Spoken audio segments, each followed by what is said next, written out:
বন্ধুগণ, আমি এখন দেব সরষের তেল।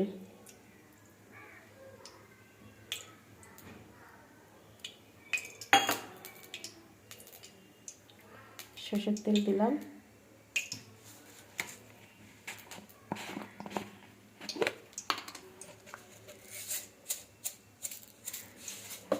এবার দেব কালো জিরা।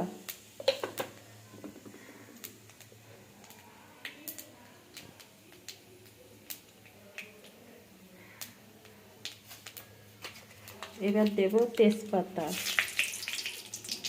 এবার চিংড়ি মাছটা দেব।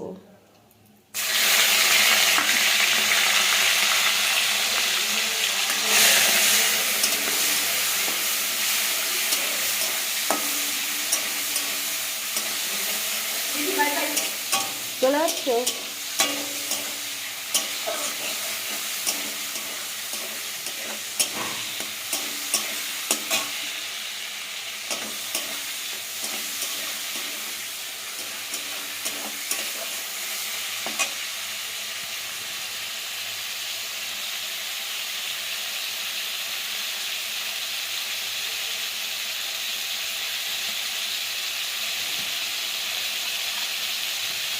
এবার দেব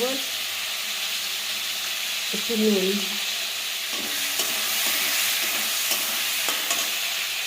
এবার দেব একটু হলুদ গুঁড়ো।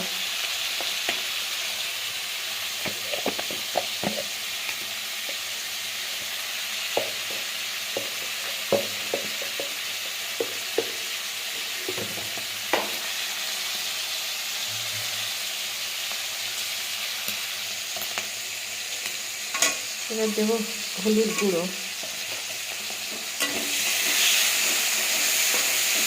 চিংড়ি মাছটা ভাজা হয়ে গেছে। যে মশলাটা, এর মধ্যে আদা, জিরে, লঙ্কা,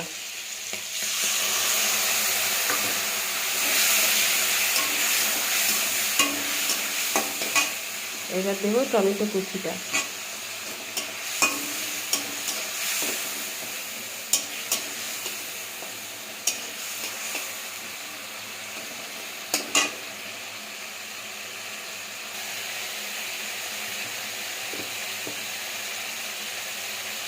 এবার দেব একটু শুকনো লঙ্কার গুঁড়ি।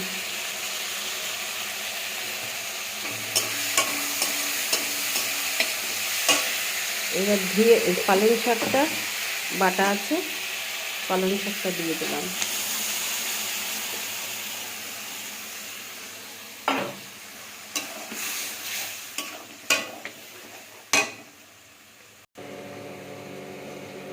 এবার আমি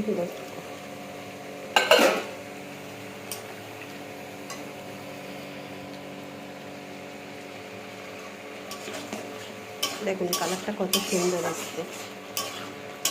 দেখুন পালং শাক চিংড়ি মাছ দিয়ে করেছি। দেখুন এবার নামাবার আগে একটু মিষ্টি দেবো।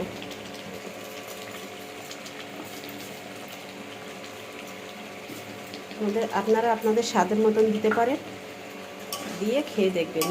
চিংড়ি মাছ আর পালন, চিংড়ি পালন।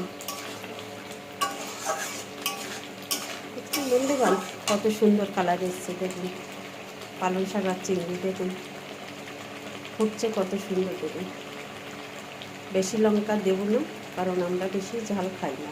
আপনারা যদি ঝাল খান তাহলে আপনারা একটু লঙ্কার গুঁড়ো দিতে পারেন। কাশ্মীরের গুঁড়ো আজকে অথবা নেই, আবার অন্যদিন যেদিন করবো রেসিপি সেদিন কাশ্মীরি লঙ্কার গুঁড়ো দেবো। আজকে আর দিলাম না।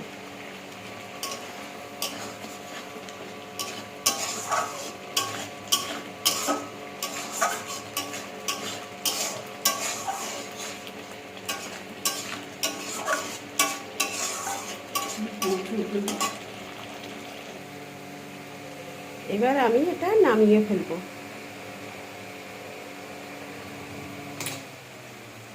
এবার এটা আমি নামিয়ে ফেলবো। দেখুন কত সুন্দর এটা কমপ্লিট হয়ে গেল, দেখেছেন? এবার এটা আমি এখন নামিয়ে ফেলবো।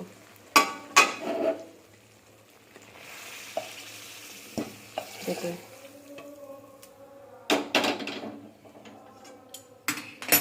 দেখুন কত সুন্দর হয়েছে কালারটা, দেখেছেন? দেখুন